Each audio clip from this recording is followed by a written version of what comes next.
Okay, now I'm going to do some prototyping from Transistor 2, Emitter Follower. Below is an image of excellent follower, built in class, build the circuit on a breadboard in Tinkercad. You'll need a function generator, power supply, oscilloscope. Those are three things that we have in the classroom that we use for testing circuits.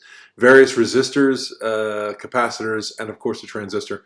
Function generator is designed to run at 500 Hertz in this design, but it would be best if you start the simulation at a frequency of about 5 Hertz and let the power supply stabilize before dialing up the frequency at the end. You'll need to set the time per division on the scope for 1 millisecond to get a nice result. Make it as neat as possible and upload a screenshot when you are done. Okay, so I need my image of the circuit here.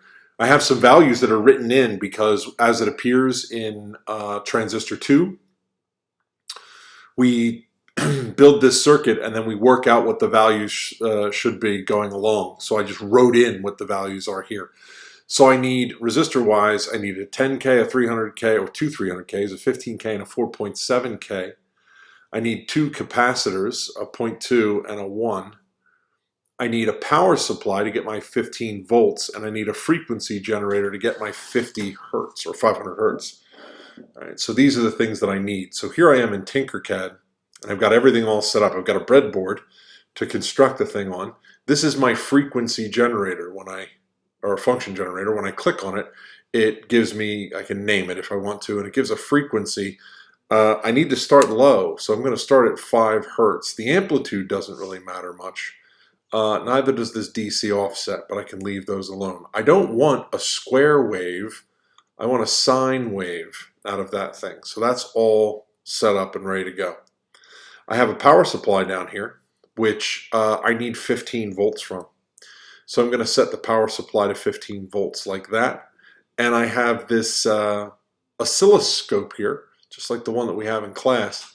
But the instruction said that I'm probably going to end up setting it to 1 millisecond on the time per division. So I'll go ahead and do that. So here I have all the resistors that I need. I have a 10K, I have two 300s, I have a 15, I have a 4.7. I have two unpolarized capacitors, a 0.2 microfarad and a 1 microfarad. And I've got my NPN transistor here. So I'm ready to build. All I have to do is be careful to follow the circuit diagram and make my thing as neat as I possibly can.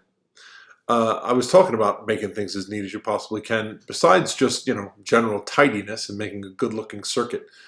When wires carry electric current, they create magnetic fields. And the magnetic fields can interfere with the circuit itself. So that's another reason that I have for building a tidy circuit. So I'm going to start over here. I'm going to start generally on the left and work my way to the right. I'm going to start with my frequency or my function generator at 500 Hertz here. And in Tinkercad, it's got a red terminal, which is the positive terminal. I'll connect that right there. And it's got a negative terminal, which I'm going to hook to ground. The oscilloscope also has a negative terminal, and I'm going to hook that to the same ground that I attached my function generator. So they're just sort of sharing that ground there. This is all set up and ready to go. So now I have my function generator, and out of the function generator, like right out of the gate, right there, I have a 10K resistor.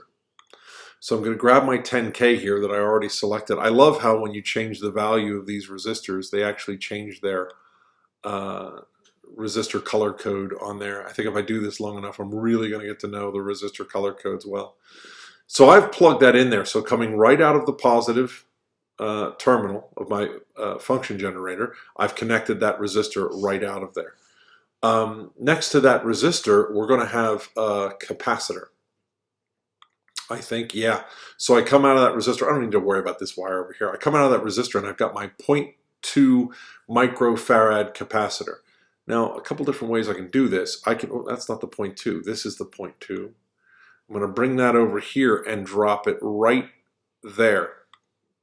What I've done by setting it so close here is I have this resistor which is connected in this column of my breadboard, is therefore also attached to this end of this capacitor.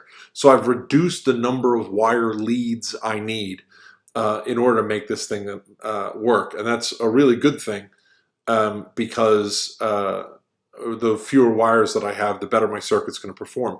But I don't need to do that for this demonstration here.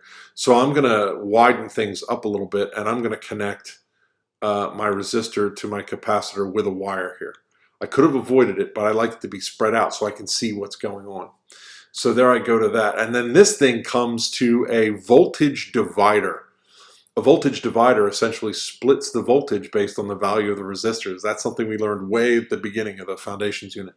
So I have 15 volts here going through 300, 300 to ground, which means this spot in the middle here is going to be about half of 15 volts. So it's going to be about 7.5 volts there, which is what we wanted in the design. So I'm going to take my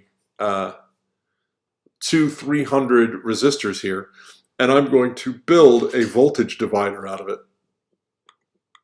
I think it's easiest to do that if I lay them on their sides here like this. So I'm going to put one on its side like this. I'm going to bring the other one here, and I'm going to rotate this one like this. Boom, boom, boom. Rotate it. I'm going to bring that over here and set it right there. And now I have one side of my voltage divider, the middle of my voltage divider, and the ground side of my voltage divider, which means I probably should bring in my power supply here. Here's the power supply, and I've already set it for 15 volts. I'm going to choose to get my power from this side of the board. So I'm going to do a wire here that's going to come out here and go over to the board right there. And apparently I got a little extra bit that I didn't ask for there. So I'm going to delete that and do it again just to make sure that I do things in a nice way. There we go. Well, I guess that shoulder's like that whenever I don't do a good job making the turn. So I'll take my negative here, go to here, and to here. Well, that's not the prettiest looking ever, but definitely it's connected to it. So I've got my positive and my ground. So I want one end of my voltage divider to be connected to the positive, but my voltage divider is way over here, and I got a long way to go to get to here. I could just run one single wire all the way across the board, but long wires are a bad idea. So I'm going to jump the gap here with a single wire that goes to there, and then a single wire from here to the positive. And that will make this, well, that makes my positive connected to this, which is connected to this, and so I have my positive side of the divider. Over here, I'll do the same thing. I'll connect this down to here, and from here, I'll go to the negative. There's the negative side, and so I've got the grounded side. So this is the middle of my divider, and that is where this capacitor is going. Bang, right to the middle of my divider. And I think I've made that up in a very, very tidy sort of way. So if I look at my circuit, I'm all the way to this part. I've got my 15 volts, I've got my voltage divider, this capacitor, resistor, the function generator. So now it seems I've come to the part where I want to add my transistor into the circuit. I've got the transistor sitting over here waiting, so I'm going to go and I'm going to put my transistor right sort of here out in the open where I can see everything that's going on with it. And what do I have to attach to this transistor? Well, the base of the transistor comes out of the middle of the voltage divider here. So I'm going to connect the middle of the voltage divider to the base of the transistor, just like that. It seems like I'm connecting it far and away, but you can see there by the lit up green circles that when I connect that, the base is connected. I don't have to worry about this fact I sort of ran that wire over. They're not connected, and I can tell because when I click on them, there's not a terminal there showing me that they're connected. So I've got one wire lapped over another. Maybe not the best habit, but I think it's going to work out okay. So I've got my voltage divider plugged into the base. The collector needs to be connected to 15 volts. So here's the collector of my transistor. I'm going to jump over here and then jump down to 15 volts. And now my collector is attached to 15 volts, just like it is in the diagram. The emitter is where things get interesting because I need a 15K resistor to go from the emitter to ground. And so here's my 15K. And I'm going to go from the emitter, right there. I can tell that it's the emitter because it's labeled E just there, and is connected to all of these. I'm going to go from my emitter to ground, quite simply like that. What is next? My emitter also goes to a 1 microfarad capacitor. So I'm going to take this capacitor here, 1 microfarad, and I'm going to place it, where should I place it? I think I'm going to place it here. I think this will make it the, this will be the most convenient spot. No, I want to be careful about that. I think I'll put it here. I think that makes sense for me. So I'm going to go from my emitter into this capacitor. So my capacitor is a little bit in the way of where I want to put the wire. I'm going to move it over one for a second. I'm going to go from here to here and then move my capacitor back again. So my emitter is going into that capacitor, and that capacitor is going to go through a 4.7K to ground. So I'm going to take my 4.7K here. I'm going to hook it like this. Boom. Right there. And then I'm going to link this to ground. Been very sparse with the wires, taking advantage of the breadboard to make as few connections as possible. Now, I'm going to see if the thing works. This is my output here on the right.